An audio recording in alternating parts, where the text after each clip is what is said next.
नमस्कार मेरे प्यारे विद्यार्थियों, आप सभी के लिए एक न्यूज आ चुकी है जो कि अभी आपके विद्यालयों में बता दिया होगा। मेरे से रहा नहीं गया इसलिए मैं लेकर आ गया। मैंने सोचा कई बच्चों को इसकी जानकारी शायद न हो। आपको जैसा कि पता है कि आपकी अर्धवार्षिक की परीक्षाएं आ चुकी हैं। कब से है इसकी मैं सारी डिटेल बताऊंगा, डेट बताऊंगा और समय बता दूंगा आप लोगों को। और दूसरी बात मैं आपको बताना चाहूंगा कि इसमें जो भी इंफॉर्मेशन है तो मैं आपको दे दूंगा। कैसे पढ़ना है इसकी भी वीडियो आ जाएगी, ठीक है ना। तो सबसे पहले मैं आपको बता दूं कि आपके जो हाई 9वीं और 10वीं की बात कर लेते हैं ना।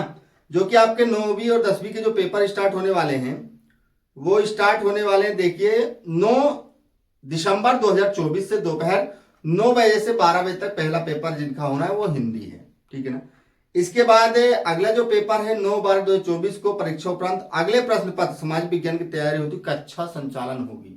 सबसे बड़ी बात ये याद रखिएगा, आपको बीच में छुट्टियां नहीं मिलने वाली है।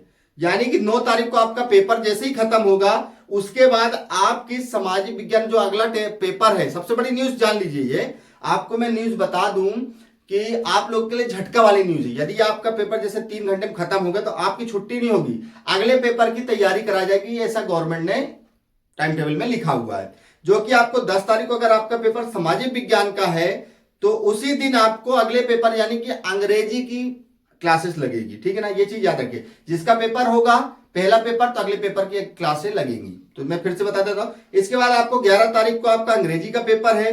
इसके बाद आपको मैं बता दूं अंग्रेजी के बाद आपका 12 तारीख को संस्कृत का पेपर है। 13 तारीख को आपका गणित का पेपर है। 14 तारीख को आपको विज्ञान का पेपर है, ठीक है ना। इसके बाद जिसके भी और भी अदर सब्जेक्ट लगते हैं, उर्दू है, मराठी है, गुजराती, पंजाबी, सिंधी, पेंटिंग, जो भी परीक्षाएं हैं वो लगेगी। लेकिन सबसे बड़ी इस बार खास बात यह है कि आपका 3 घंटे का पेपर होगा। जैसे पहले पेपर आपका मैंने बता दिया कि हिंदी का है और अगला पेपर सामाजिक विज्ञान। तो हिंदी के पेपर के बाद आपको बैग लेकर क्लासेस लगेगी, इस चीज का विशेष ध्यान रखिएगा। इसके बाद चलिए अगले की ओर भी चलते हैं। ऐसा लेकिन 12वीं में नहीं दिया गया, सिर्फ 10वीं की बात करी गई है। 12वीं में ऐसा कोई भी रूल नहीं। 11वीं में छुट्टी हो जाएगी। 9 तारीख से पेपर उनका भी स्टार्ट है और 9 से 12 बजे तक मनोवैज्ञानिक पेपर है ना। और 9 तारीख को ही 1:30 बजे से 4:30 बजे तक पहला पेपर जो मनोविज्ञान का है वो 9 से 12 बजे तक है। और जो भौतिक विज्ञान का पेपर उसी दिन है वो 1:30 बजे से 4:30 बजे तक है, ठीक है। इसके बाद जो 10 तारीख को जो पेपर होने वाला है वो ड्राइंग एंड डिजाइन का, जो तो आपके पास शायद लगेगा नहीं। और उसी दिन हिंदी का पेपर 1:30 बजे से स्टार्ट है, ठीक है ना। इसके बाद बायोटेक्नोलॉजी का पेपर है। और 11 ही तारीख को जो आपका लगना है, 11 तारीख को 1:30 बजे से आपका पेपर है अंग्रेजी की। यानी कुल मिला के 11वीं वाले पेपर 1:30 बजे से होने वाले हैं, ठीक है। इसके बाद 12 तारीख को आपको राजनीति शास्त्र है। 12 ही तारीख को जिनका जीव विज्ञान लगता है 1:30 बजे से उनका जीव विज्ञान है। 13 तारीख को आपकी लगभग जो 9 से 12 का बैच है वो छुट्टी पर रहेगा।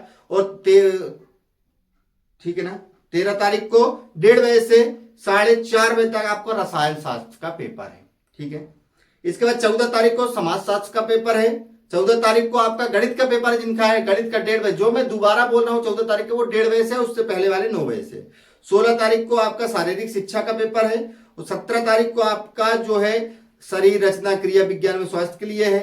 जिनका संस्कृत लगता है उनका 18 तारीख को संस्कृत का पेपर है। और 19 तारीख को उनका मराठी और उर्दू का पेपर है, ठीक है ना। तो ये चीजें याद रखिएगा। सभी चीजें 10वीं वालों को परीक्षा देने के बाद पढ़ना पड़ेगा अगले पेपर के लिए। और 12वीं वालों में ऐसा कुछ नहीं दिया है। कुछ लोगों का 9 बजे से पेपर जिनके सब्जेक्ट लगते हैं और ज्यादातर लोगों का मैथमेटिक्स और बायो वालों का 1:30 बजे से पेपर स्टार्ट होगा, ठीक है। तो इस चीज का विशेष ध्यान रखिएगा।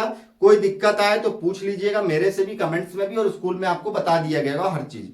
तो इस चीज का दिमाग में बैठा लीजिए। आपके पेपर आ चुके हैं, बिल्कुल समय नहीं रह गया। तो आप लोग अच्छी तैयारी करिए पेपर की और अच्छे से आप जाके पढ़िए, जिससे आपको कोई भी दिक्कत ना हो। अगली इंफॉर्मेशन जल्द लेकर आऊंगा। जय हिंद, जय भारत, जय श्री राम।